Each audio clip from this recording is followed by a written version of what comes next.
the expression of who we're meant to be in the world. Well, in that moment, your dad said, look, for me to like you and for you to attach to me, you need to be a better drinker.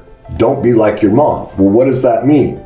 I have to drop my authenticity. So that creates fear, rejection, inadequate, powerless, everything you described. Well, then we go into stage 3, shame. How do we get our power back? I'm going to take control of this. I can't speak my authenticity because you won't allow it. So now I'm going to create a mantra that's part of the shame piece. Like mine was, what's the point? Yours is, doesn't matter. By doing that, we take power back. But in the process of taking our power back, now we set up our own victimization, because if we don't pursue our authenticity and we give ourselves away, we die. Well, gee, I wonder why we'd be filled with rage. If I ever go pursue me, I don't want to be a drinker like my mom. That's heartbreaking to me. And I don't want you to reject me, but if I go pursue this, what do I lose? Your love.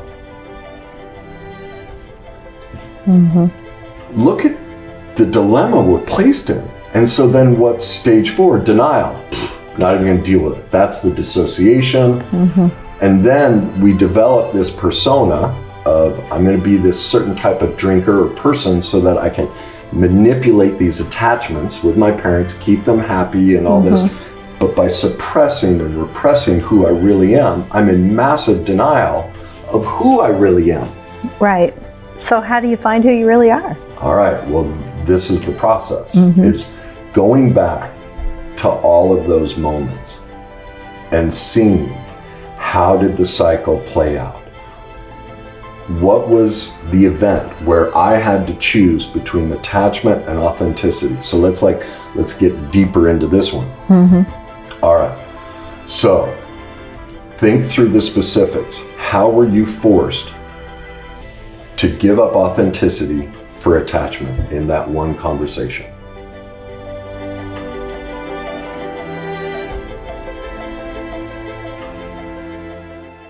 So what do you want to talk about? Well, what's on your mind? The not feeling like I'm worthy, not feeling good enough. You know, I allow people to intimidate me at times, and it usually revolves around money. Okay. You know, people with money make me nervous or intimidate me, which I don't like, because I want to have money and I don't want to be intimidated by, you know, people who are, that I view as successful, or, you know, because I want to be more successful. Tell me more what happens about when the intimidation comes on, or the money, like describe, say, I don't know, do you meet people, like, give me an example of what's going on. Okay, an example would be going with a friend to a banquet where all the vice presidents are, you know, and you walk in and everyone, you know, is very staunch, or, you know, they have on they're dressed really well. Yeah, exactly. You know, they wear the name brand stuff, and, you know, the designers, and I feel, and, you know, the only way I can describe it is like on the Titanic, when the rich people were able to get off and the poor people were kept under and drowned. So you feel like one of the poor people? Yes. And I don't know, I guess that comes from childhood. Do you remember the last time you went to an event like that? Yes. Okay, I want you to think about that. Now tell me, as you walk in, and can you remember some of the people that were there, or like the feeling of what was happening when you walked in? Or kind of put yourself back there. The feeling when I walked in was, I kept telling myself, put your shoulders back, keep your head up. The self-talk of, you know, hold yourself up. Don't let anyone see how inadequate you feel. Okay, so you were feeling inadequate. Yeah. All right, and then when you feel inadequate, what goes on? I mean, you told me a little bit verbally, you try and tell yourself to sit up or stand up straight, shoulders back. Do you feel that anywhere in your body? feel that inadequate. Like you're walking in, you see these people, it's like, okay, I've got to adjust, get my shoulders back. Where do you feel that? right here. In your stomach. Okay. And are you able to lock eyes with people or not? If I make myself, if you make yourself, and when you do, what happens? I'm angry. Angry? Tell me more about that. What are you angry about? Well, it puts up a wall. You know, if you're going to be mean to me, I'll, you know. Why do you immediately assume they're mean to you? I don't know. Okay. I don't know. So let's talk about that anger. Or if they're going to think I don't belong there, or don't, you know, if they're going to look their nose down at me, you know. Okay, so you get angry as a defense mechanism. Right. And so when you get angry, what happens? What do you do? I'm more present. I would look them in the eye and, you know, speak. Because it does what for you? It gives me courage. Courage. Okay. Anger gives me courage, I feel like. Why? Where'd you learn that? I don't know. Okay, do you remember what anger is? It's a negative emotion. Okay, do you know where anger comes from? Fear. Fear, okay. And I know from being in the groups, do you remember the 3 levels of fear? No. Okay. You're right. Anger at any time, at all times, is always a defense mechanism for fear, all right? And fear is always one of 3 things. It's either the fear of rejection, the fear of inadequacy, in other words, we don't think we have the skills, tools, or knowledge to do something, or the fear of powerlessness. So now put yourself back in that position. You walk in, you're locking eyes, the anger comes up. Which one or all 3 of those are you feeling? At least the last 2. Inadequate and powerless. Okay. Tell me about the inadequate. And the first one. Yeah. Yeah, absolutely. Yeah. Exactly. All right. Well, let's start there. Tell me about the rejection. Well, I don't like being rejected by anyone. Okay. What first thing that comes to your mind, whether it was yesterday or 20 years ago, what's your first feeling of rejection that pops into your mind? First memory. When was the first time you felt rejected? Oh gosh, I'm sure I was a little bitty kid. Anything coming to mind? Don't filter it and think, oh, it's silly, it can't be this. Whatever's popping to your mind. I'm sure, you know, my dad was very critical. How? Do you have a specific memory? What happened? You know, I'm sure there's better ones, but the one thing that pops in my mind is he had told me that he wanted me to drink alcohol around him so I could hold my alcohol better than my mom did. Wow. That's overwhelming. You know, how old were you? Probably 13 or 14. Do you remember how you felt in that moment when you heard it? Like, whatever. Okay, whatever. And what does okay, whatever mean to you? It didn't mean anything to me when he said it, I don't think. But now, what do you feel now? Because my mom was an alcoholic, so I got it. I don't want to be like her either, so. When you think of that okay, whatever, what do you feel? Disconnect. Disconnect. Okay. And disconnected from what? From being told I was like my mom. Okay. And so if you're told you're just like your mom, you feel what? Gosh. A lot of things, because she had lots of good things and lots of bad things. If she didn't have alcohol in her system, she was the most incredible woman you'd ever want to meet. It's pretty true with a lot of She was pretty awesome. Yeah. But you add alcohol and she was crazy mean. Crazy mean. So when he said, you can handle your booze just like my mom. I wanted my dad to like me and he didn't like my mom. Exactly. And so when you heard that, did you hear him comparing you to the good mom or the bad mom? The bad mom. But I didn't want to be like her, so I was like, okay, So, whatever means what? I'll do whatever you want me to. But what's the feeling with, whatever? Well, at 13 and 14, drinking alcohol, well, I was probably blackout drinking then, but maybe my dad saw me blackout drinking and didn't want me to go down that path. So in his mind, maybe he thought that... I'm not asking you to figure out your dad. I'm asking you to tell me, when you're in that moment and your dad is comparing you to your mom, and the side of your mom you don't like, and you go, whatever. What's the emotion to, whatever? Happy, sad, scared, what? I didn't have any emotion in it. Maybe I didn't know what it meant when he said it. So I don't know. Inadequate, don't understand, don't have the skills, tools, and knowledge to understand what that means. Right. Can you see? And I wanted to drink differently than my mom. So I guess at the moment I was thinking, okay, show me, whatever, if I got to drink more or less or however, whatever. Okay. There's a lot going on in this. What you just described is the rejection piece. I'll be whatever you want, Dad. Just don't reject me. Right. In my experience, this may not be true for you, but when I hear someone go, whatever, watch me. Whatever. What do you see? What's the emotion that you see? Yeah, and is what? Snarl. What emotion is that? Is it anger?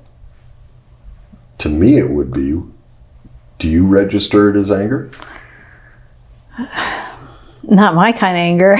Okay. My anger is pretty angry. So really violent. Is whatever. It's just no level. Emotion. It's like, whatever. I don't care. Disconnect. Okay. Say that again. It's what? I don't even. It's just. It means nothing. It's and then you said another word. It's. I don't know what I said. Disconnect. Oh yeah. Do you remember how in some of the groups you've talked about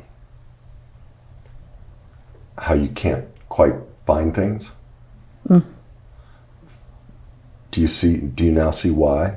Do you see how for you, whatever was a defense mechanism to dissociate from a moment and shut off so you wouldn't feel? Right. Oh, absolutely.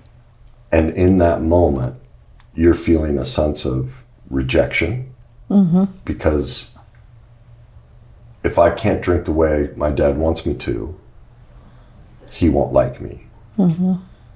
I'm inadequate because I don't know how to do that.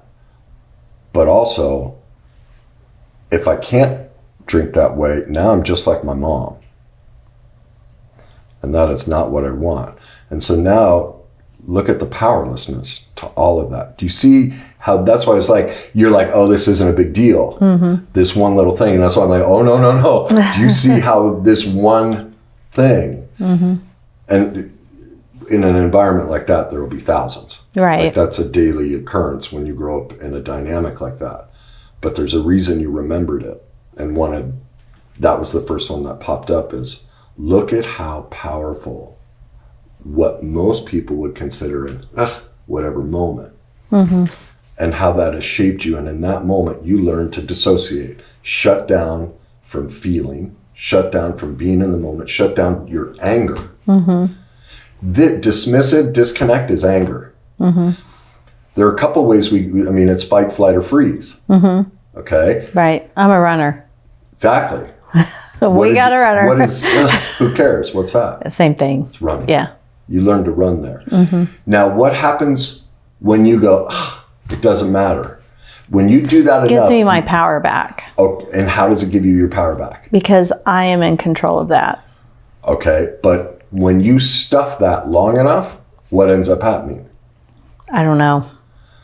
Well, think of the times you've raged. Why did you rage?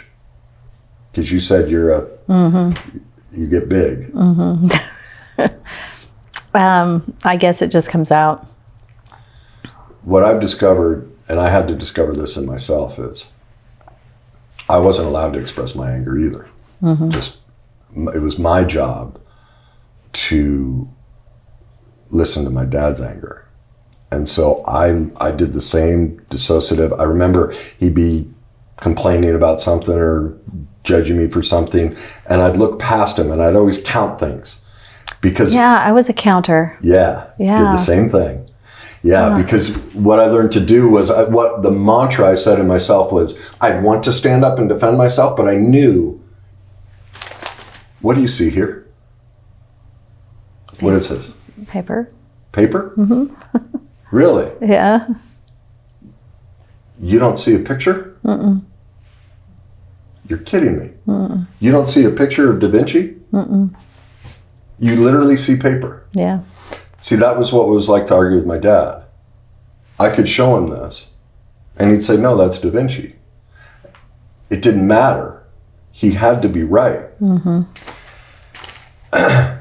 And so I'd want to stand up for myself, but I go, what's the point? And so I'd let him just berate me, and I'd count behind him, as I'd say that. And so when you learn to stuff like that, that's why my favorite color for many years was red. I mean, there's passion, but I had a bunch of hidden rage. And so what you're describing is somebody who wasn't allowed to express their needs and wants, their morals and values, their belief system. They never had a voice. And so your mantra, remember how shame works in the worst day cycle. When we get into shame, and you said it, going, gives you your power back. That's how we victimize ourselves. Because in that moment, I'm going to just kind of go through the cycle again. When we go through trauma like that, we lose our inherent worth. Because remember what childhood is. We have two needs as a human being, attachment and authenticity, okay?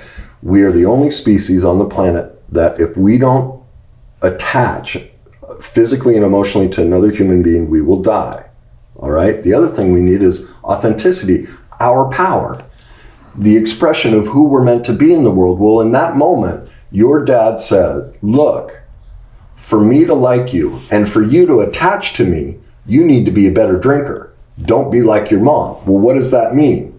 I have to drop my authenticity. So that creates fear, rejection, inadequate, powerless, everything you described. Well, then we go into stage 3, shame. How do we get our power back? I'm going to take control of this. I can't speak my authenticity because you won't allow it. So now I'm going to create a mantra that's part of the shame piece. Like mine was, what's the point? Yours is, doesn't matter. By doing that, we take power back. But in the process of taking our power back, now we set up our own victimization. Because if we don't pursue our authenticity and we give ourselves away, we die. Well, gee, I wonder why we'd be filled with rage. If I ever go pursue me, I don't want to be a drinker like my mom. That's heartbreaking to me. And I don't want you to reject me, but if I go pursue this, what do I lose? Your love. Look at the dilemma we're placed in. And so then what's stage 4? Denial. Not even going to deal with it. That's the dissociation. And then we develop this persona of, I'm going to be this certain type of drinker or person so that I can manipulate these attachments with my parents, keep them happy and all this. But by suppressing and repressing who I really am, I'm in massive denial of who I really am. Right. So how do you find who you really are? All right. Well, this is the process, is going back to all of those moments and seeing how did the cycle play out? What was the event where I had to choose between attachment and authenticity? So let's get deeper into this one. All right. So think through the specifics. How were you forced to give up authenticity for attachment in that one conversation? Who did you have to become? Who did Lisa have to drop create attachment? I don't even know. Did you want to be a drinker?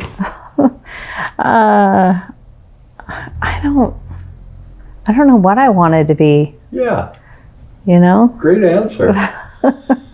Because, and why do you think you didn't know what you wanted to be? Well, you know, I wanted to be a lot of things, but I was told I couldn't. Bingo. You know, keep going. What things did you I want wanted to be an archaeologist. An archaeologist. Yeah. Little kids want to be nurses and stuff. I wanted to be an archaeologist. And my parents were like, you don't want to be an archaeologist. You got to go to school for like 12 years, you know. Pick something that you can learn a skill at. You know, it was the 80s. What is that right there? Attachment, authenticity. I want to pursue my inherent worth, who I am meant to be and express in this world, what I call our greatness. Right. So I went to work in a body shop. Do I look like I should be working in a body shop? I don't think so. Why do you think you chose a body shop? You know, the body shop chose me, technically. I was going to be a mechanic. I decided to be a mechanic. And in high school, they did a half day of high school, and then you go on to work. And I worked in a shop for a couple of years. Then after that, I graduated and, you know, wanted to go to GM training school, and you had to have a sponsor, a dealership sponsor you. And I went to our local dealership, and they laughed at me. I was a female in the 80s. I was 100 pounds soaking wet. Yeah. They said, you know, we got a cashier's position for you and pays $10 an hour, which was very good money back then. And I said I'd take it. And so a couple of weeks later, the body shop manager said, hey, I need somebody down here that knows something about cars. Come on down. I'll teach you how to write estimates. And I fell into it, you know. I started making so much money that... Do you hear that? How that story mirrors everything else? Do you remember how you Absolutely started not. When I asked you, why did you choose a body shop? Do you remember what you said? It chose me. It what? It chose me. Exactly. Yeah. Focus on that. It chose me. What feeling would that be? Think of fear. No idea. Think of fear. Rejection, inadequate, powerless. Which one of those is it? It chose me. Fear, maybe. I don't know. If something chooses me and I have no voice and I have no ability to make my own choice, what does that make me?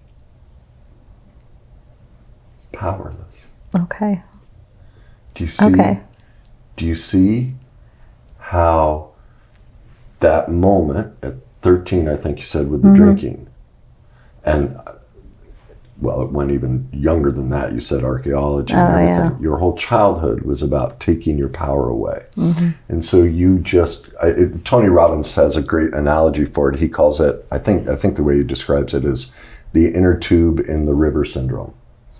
The way most people live their lives is he describes it, they just get an inner tube and go down the river and bounce off rocks and go, oh, I'm an auto mechanic. Oh, I'm an accountant. What he doesn't describe is why. And you just described why. If I pursue archaeology, if I pursue body shop, I'm not allowed to. So I give up archaeology. I take this class in high school on how to do cars. But I even go to a dealership and they say, just like my mom and dad, nah, you can't be that. Right. Okay, I got trained. Boom. I cannot be my authentic self. It's never okay. Well, how would you feel if I spent all day, every day, holding you by your arms and legs, and you wanted to go to work, or you said you liked to bike, right? What if I put a bike right here in front of you, something you love to do, and I held your arms and legs and said, come on, ride. But I held you. How would you feel? I would feel restrained. And what would that make you feel? Anger. Massive anger. Can you get in touch with that sense of being restrained all your life? Oh, yeah. I feel it now. That's why I want help. Tell me more. I want to get out of that. How's it showing up in your life now? Oh my gosh, I don't feel successful. I don't even know what I like. I don't know what my needs are. How do I fix it all at 51? Yeah.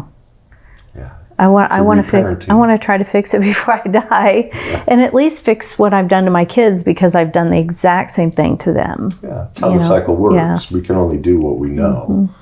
And look, I'm not saying your parents are bad people. Your mom was an alcoholic because she was in tremendous pain, because she went through the same thing in childhood. Right. Your dad controlled you because he went through the same thing. We've done this in society for centuries. We won't teach or talk about parenting or codependence or any of these dynamics. There's this sacred cow around, never talking about it. Well, that's why everyone's miserable and struggling, is no one's willing to push back against that and go, yes, our parents are not bad people.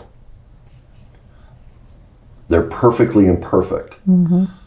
But we do have to hold them accountable for choosing, once they became an adult, not learning about these things and just saying, I don't want to deal with it. Right. That's not loving to them, to not hold them accountable. And here's why.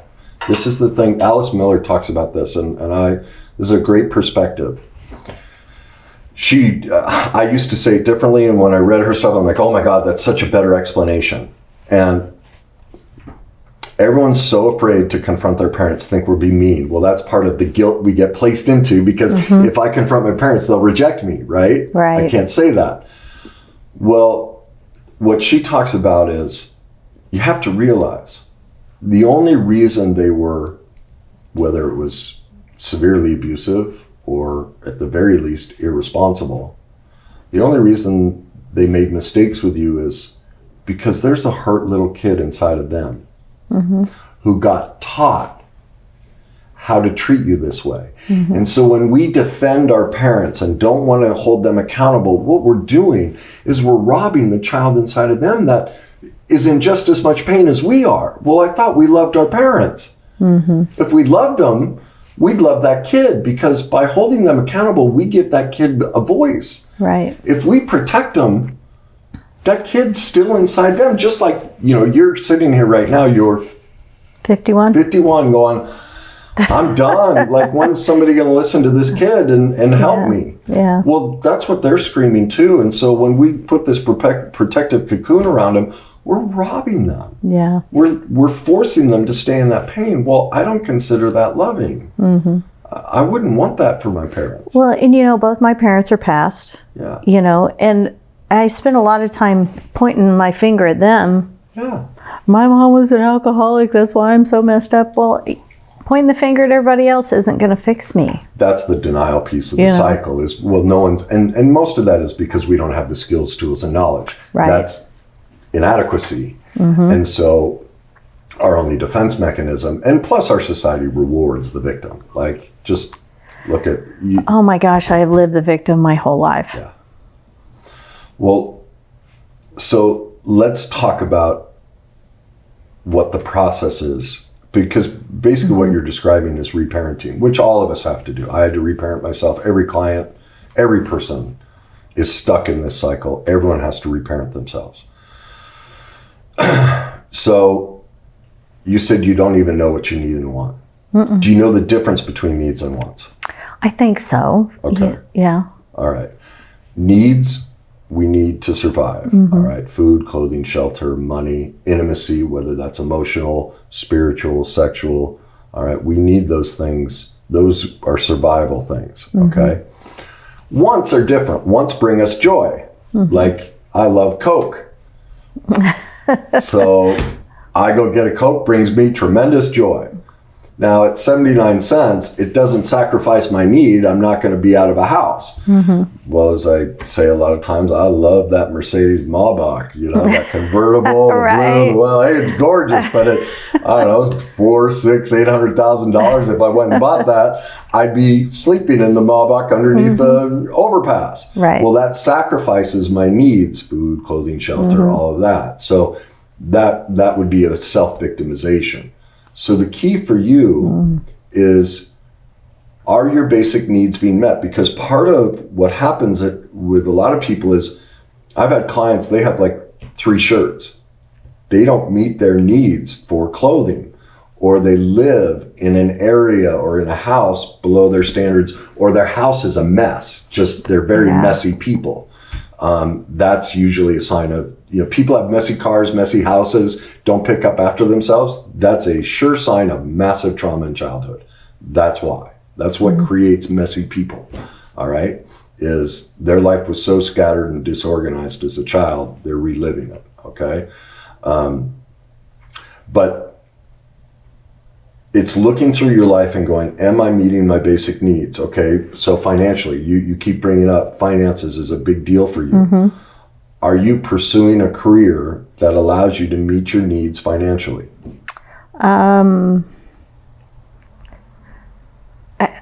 Not that I want, It's meeting your needs, but it's not what you want to be doing. It's paying my bills, but I had to claim bankruptcy this year. Okay. So did you have to claim bankruptcy because you overspent based on the money you're making, or the career doesn't meet your needs? Do you see the difference between the two? Right, yeah. Did your wants, in other words, sabotage your needs? When I moved from Kansas City to here, the pendulum finally swung the other way as far as, the cost of living here compared to what it was there. And it was enough to slide it the other way to where, I was a single mom and had carried a lot of debt from the kids and going to college, and they flunked out, and, I held them accountable for a lot of it, but I, of course, carried a lot of it with me. Okay. So it's a combination of both. Okay. I overspent plenty on proms and crap like that. Couldn't say no. Right. I wanted them to have all that. Yeah. Yeah. So, but I feel good about it because I finally looked it in the face and said, you know what, I'm going to do something with you. I'm tired of you hanging over me. So I'm in a full payoff, 100% payoff on a bankruptcy. So that's good. But my finances are a mess. I look at that and I think, wow, that's got to be connected to all this other somehow. Yeah. I just don't know how. I want to get back to the money thing, because I know that's a big concern of yours, of how do I get more comfortable around people with money. It's not really people with money that intimidate you. It's more, it's all these underlying issues that get projected into they have more worth than I do. So you talk about being intimidated by money, but that's a smokescreen, or people with money, or people with status. But that's just where you're projecting all of this other stuff too. It's not so much that. It's what you describe in childhood is a sense of no worth. Did you hear what I just said? No worth. So do you see why you would set up a life with no worth financially? Yeah. You see how it becomes a metaphor for, and see, this is the crux of the worst day cycle and denial. When we go into denial, the way to recover from all of this, and the reason we go into denial, is two major things happen. One, for me to confront that I'm not an alcoholic, that I'm not a body mechanic or a car mechanic, for me to confront all these false personas and things we develop to please our parents to get attachment, what does that mean? Whether I'm 20 years old or 60 years old, I'm not who I really think I am. Well, that's a devastating admission. Like with me, I played pro sports, realized, oh my God, I'm actually not an athlete. Well, think of how devastating. I spent my whole life pursuing it, and then to wake up and go, wow, I've wasted my life. That's not true, but that's the feeling. Yeah, feels that oh my way. God, I'm so stupid, I'm so worthless. No one wants to admit, oh my God, I've lived my life in a way that isn't really me. That's That's overwhelming. Right. Now, you realize when you go through it, it's wonderful. But before you go through the process considering it, it's like, oh, that's the last thing I want to admit or deal with. And that's why we push it away. No one's taught us. Devastating. Yes, but see, that's only the first half. Mm-hmm. What's behind that, what's even more devastating is, if I become somebody of worth, what do I lose? Attachment to my parents, because your childhood was, for me to fit in, for me to have value in this family, I have to have no worth. But I really think at this point in my life, it would be worth attaching to me. And that's the process. But what I'm describing is when you see rich people,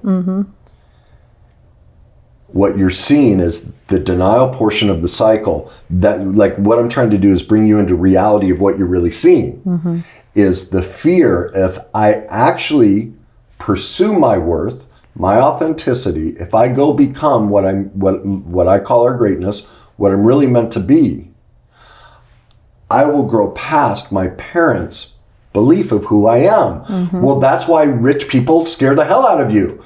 Because even though we can logically sit there and say, my parents were imperfect, and while at times they loved me, you know, as you said, your mom was adorable and loving, there are many times she wasn't. But we're like, wait a minute, if I actually gain worth, I lose connection to mom, even the good part. And that's why we will stay broke. We won't get worth because then I already felt lonely in that moment with my dad going, look, you're nothing unless you do this. Well, if I now become my authentic self, then I've got no connection to him. Well, I already know how devastating childhood was. Now, it's the same thing as the first piece. That's our assumption. But as I wrote about in my book, it's like, no, once you go head first into that, it's actually the first chance you ever get to have true attachment and connection with your parents. Because denial robs us of truth. When we're not in truth, we have no connection. It's gone. Right. Right? Right. See? There. And that's the reaction. Everybody, that's what will happen to you. Did you feel that? That smile? Where'd you feel that? Same place. Exactly. It's the remedy. That's what happens when you confront denial. You gain truth. Here's how the process works. Everyone's scared to death of denial. Doesn't want to go near it. Like, I mean, those are daunting things I just brought up. Here's everybody's life. Massive denial. Really high in it. Well, when you're in denial, you have no truth. So massive low self-esteem, which is everything you're describing. I don't fit. I'm not good enough, right? Well, you just proved the experience of when you see truth, you smile because you know it's authentically you. Well, what does that give you? Self-esteem. More self-esteem. Exactly. The more you become an expert in confronting and facing that denial, the more truth you get. And that's how you tip the scales. And you can finally look at it and see it. Exactly. And that's why my whole life story, what a train wreck I am, everything.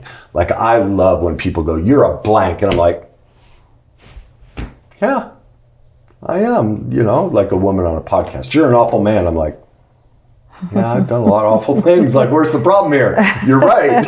That's me. Like, you know, gee, not saying anything that's not true, but do you see, like, even the way I smile, see, I've accepted it. See, that's what you get from confronting that this isn't who I really am, and confronting that I became all these things to create false attachment. But once I address it and see it and overcome it, now when you point it out to me, I've gained so much self-esteem. It's like, yeah, no longer hurts. But like you standing here looking at it, it's daunting. But that's what's on the other side of it, is every single moment of every day, like I put in my book, I wake up every day going, okay, where am I in denial? Where am I messed up? Because the more I do that, the scales go this way. Truth makes you smile. Yeah. That's the answer. Truth. The only way to get to truth is denial. And so for you, you just learned a great key on what to do when you see rich people. What do you think it is? I don't know. You're going to have to give me something more. Well, what would be, now that you know what's really happening when you see rich people? Like, do you see what's really happening when you see rich people? That it's a connection to the lack of worth. I know it's me. Yeah, I know it's it was a learned behavior that's not authentically who you are. Mm-hmm. So now that you know that, the response becomes, this is what I learned to do. When those feelings would come up, I'd go, I love you, Dad, but you're not here anymore. Mm-hmm. Those were your feelings. I'm not going to carry them for you anymore. And I would literally picture myself giving them back to him. Mm-hmm. And so because I did the same thing, I had a massive, because my dad was big and older men, just like I would just drop like a little, couldn't stand up to him. And when I learned how all this worked and that feeling would come, I'd smile inside because now I'm in truth. And I go, oh, well, this feeling isn't even mine. It was placed into me when I was 13 years old and my dad said, don't drink like your mother. Mm-hmm. And so now when I see a rich man, I go, oh, hi, Dad. Mm-hmm. Yeah, you don't live here anymore. I love you. And I know you're trying to do the best for me based on what you were taught. I forgive you for that, but I'm not going to carry that feeling for you anymore. I give it back to you. Yeah. And that's how you start creating the separation from, that's a feeling you've been carrying, that's a feeling of your dad's. It's not your authentic self. Okay. Do you see the separation? Mm-hmm. That's your dad's pain. It's not yours. Mm-hmm. Well, haven't you carried it long enough? Yeah, long time. Yeah. So now let's talk about how do you turn away from opportunities to have worth, whether it's making money or any other thing. What are your defense mechanisms to keep you in low worth? I don't know. I don't see it. Okay. Would you like some tools to figure that out? Yeah. Okay. Because, at work, for instance, I've applied for 21 different jobs at my work, and I've been turned down for 21 jobs. And do you get an explanation? No. Okay. What do you think it is? It makes me angry because I know that that these jobs I'm well qualified for. Have you ever asked for information? I have. And, it's always, there's a lot of people out there that don't have jobs that need to come into the hub that are in different locations. And, it's just our reorg, the way it's working. And, and I think, so, why did you interview me then? Just going through the motions or whatever. I don't know. Okay. You don't know if they're blowing smoke up your skirt or if they're really, So what other options do you have then? I could quit my job and do something different. Amen. And what do you think you'd like to do different? Or it's a similar type of business going somewhere, moving up. Unfortunately, I didn't go to college. I'm currently going to college. I'm halfway through my associates. Good for you. But I've got a long way to go. Sure. I'll probably be 65 by the time I'm done with the bachelor's. But, I don't know who I am, what I like, nothing. I mean, I just feel like... What's your favorite color? Sunset. Well, that can be lots of colors. Which specific color? I couldn't tell you. It's just all the colors of the sunset. Okay. What's your favorite food? I don't have one. If I forced you right now, you were going to die in 15 minutes. You had one last meal, what would you pick? Whatever you've got. Okay, then the first step for you is to break down simple things just like that. Literally, you said you have a boyfriend, right? Mm-hmm. Start asking him on date nights. I want to go to different type of food. I don't know how many times you go out to eat or whatever, or make dinner together. I like everything. I like Mexican, cheeseburgers, steaks, seafood. I like it all. Okay. But I want you to start paying attention to when you eat and break it down. What is it I like about a cheeseburger? And what is it that I might not quite like? You got so heavily trained to it's called giving yourself away, that you will... I have nothing. Exactly. And so that's why I want you, the first step in this is to start creating a huge self-awareness of specifically, what do you like about a hamburger? And what do you not? Is there an aspect of it you don't like? Like, it sounds silly, but literally it has to start that simple for you of, wait a minute, actually, now that I realize it, the crunch of an onion, I never paid attention, but I don't know that I really like that. Huh, interesting. It's not the flavor, but the texture. Like, I want you to start doing that with everything you like. The sunset, I want you to look at the sunsets here are great. Stare at it. And really break it down into, is there a certain color or is there a certain aspect I don't like? The bottom line is this. The first step for you is giving yourself permission to make a choice.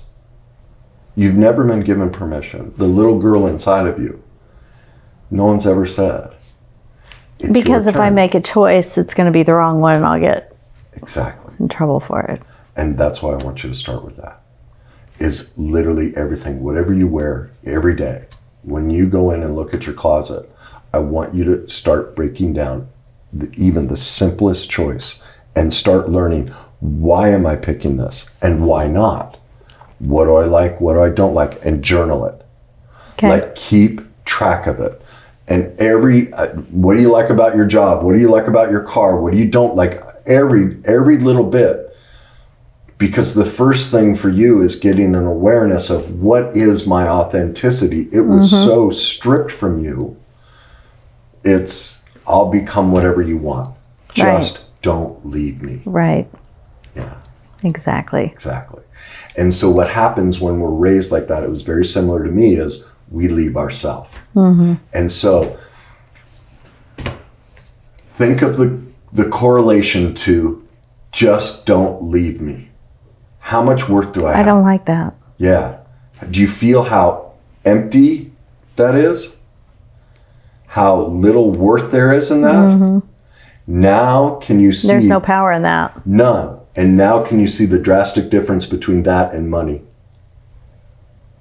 And why that sense of no worth has been projected into money. Money is not, that's why I remember 30 minutes ago I was saying this has nothing to do with money. It's a metaphor for you. The inability to pursue your own needs and wants and discover what your authenticity was so stripped from you, you feel like you have no worth. And so your only response to that is massive anger, because there's so much rejection, inadequacy, and powerlessness involved in that. And so, that's why people get whatever. Angry. Exactly. and whatever becomes the dissociative, well, I can't have a voice anyway. I don't know what my needs and wants are. I'll suppress it. I'll make do with whatever. It's like I always say, everything we're doing, it's the 3D movie. We all live our lives like a 3D movie, but we don't have the glasses. We don't realize that every single friend, career, partner, hobby, everything we choose, we're reliving our trauma right in front of our face, screaming back at us, and you just proved it. Money. Oh, whatever. Right? All of these things, you're playing this movie out right in front of yourself, screaming back at you the trauma, the attachment, authenticity, trauma bind you got placed in childhood, but what are you missing? The glasses. Right. That's what my book and all that, the worst day cycle, are the glasses of, oh my God, now I understand why money, it's not money, it's worth. And so why I can't pick a favorite this or that. And so that's why the first start for you is literally, I hope you hear this in a loving way, infancy. I'm giving you permission, and the biggest key is, are you willing to give yourself permission. Yeah, I think that's exciting. Tell me about the excitement. Because it'll be exciting to find out what I really do like and, you know, who I'm supposed to be, or however, who I want to be, or however that's supposed to be. I don't know. The world is your oyster. You don't have that. And here's the second piece for you is you go do this, those voices are going to pop up. And when they do, journal those. Okay. Because those are the mantras that are saying, no, you have to stay down here, no worth. Okay? And so when you're going to experience two things, thoughts and feelings. A thought is always based on a feeling anyway, but you're going to feel, and then a thought, it'll be what's it matter? Something like that. Those are the mantras you learned to suppress your authenticity for attachment. And so you need to learn what those are. And like I did, I learned when those come up, whether it was mom, dad, brother, sister, I'm like, I love you. Like there's no anger at them because they're just stuck in the cycle too. Right. No one's helped them. They're not bad people. They just don't know. But it's now my responsibility as an adult to no longer carry it and to give it back to them. And that's a choice I have to make daily. There's some things that I'm thinking about that I'm like, oh, that's why. Tell me more. I love my fingernails. I love to get my nails done because my real nails are real frail and they split and they're just not pretty. But I love getting my nails done. It's the one thing that I do know that I like. In my whole life, I know I love my nails. What is it you like so much about it? They're clean and they're long and I like them. They make my hands look pretty. Mechanic. Right. Absolutely. See, 3D movie. Absolutely. Screaming. But when I can't afford to get them done, I get really depressed and weirdly depressed. I'm like, how materialistic do you have to be to want to get your nails done? There's the mantra right there. Because materialistic means what? You'd have worth. Right. If my nails aren't done, I have no worth. So that's why you feel rage. Right. Because I can't love myself. I get really mad when I say, you probably should quit getting your nails done. I get upset. There's another mantra. Yeah. Those are all those messages. Because it's not a need. And so you were never allowed to have a want. You were never allowed to express your joy. Right. Exactly. And so this is perfect. This is exactly, yes. And so that's what's going to happen. You're going to want to get your nails done. The voice. I will do that before I eat. Exactly. Wonderful. And that's a true story. Wonderful. And that's what the process is about, is building a list of what I call self-love. So that when you're in a depressed state, you can look and go, wait a minute. Where am I not meeting my needs and wants? How am I giving myself away and falling back into the old mantra of I have no worth? I need to go look at my self-care list. Now, it may not always be a materialistic thing. It may be bike riding. It may be going to a movie. It may be connection. I need intimacy. I just need to be in the presence of my boyfriend or a good friend, someone from the group, the greatness group, and go have coffee with. But until you have that mapped out, you're lost, going, I don't know. Yeah. You have a sense, like you're starting to recognize. Yeah. And so I know this, and the next week you're going to text me and go, this huge list of, oh my God, I had no idea I love so many things. Yes. All you've been lacking for 51 years is permission. That's powerful. Yeah. No one's given you permission. That little girl inside of you, no one said, it's your turn. And you get to feel wonderful. And that's what I'm giving you permission to do. And that's why I asked, are you willing to give it to yourself? Because ultimately, it can't come from me or your parents. Right. It has to come from authenticity. No, I love me. And I love when I get my nails done. And I feel so damn pretty when I get my nails done. Right. Aren't I pretty? Why do you think I dress the way I do? I love it. It's total self-care. Yeah. Total. I go to the store like this on Saturday. I'm like, oh my God, I get to dress. It just, I light up. That's pure joy. It's a want. It's just what works for me. And that's what you get to start pursuing. Okay? Okay. Does that give you a better sense of what's going on with Absolutely. money? That it's not money. Yeah. You're not afraid of money. What you're afraid of is loving yourself. It was always projected into money. It was always about worth. It's the 3D movie screaming back at you. You just were missing the glasses to realize, oh my God, I've never given myself permission to love myself because no one gave it to me either. I had to become whatever they wanted to have worth. So no wonder you'd get enraged. Yeah. How are you feeling right now? Good. Excited. Excited. Where do you feel excitement in your body? Same place. Same place. So it replaces. Yeah. What'd you get from today? A place to start. Okay. You know, to get to know myself. Yeah. Who I want to be. What I like, what I don't like, what my needs might be. Yeah. It's exciting. I think the thing I heard that resonated with you the most is permission. Yeah. That might be a mantra that you could use to replace the mantras that show up for you. You know, if hi mom, hi dad, love you, but I'm giving myself permission today. Yeah. You know, since that hit so powerfully for you. Yeah. You mean, decide what works for you. It's just something that came to mind based on what you were saying. Okay. Okay. Yep. Great Sounds job. good. Thank you. Yeah.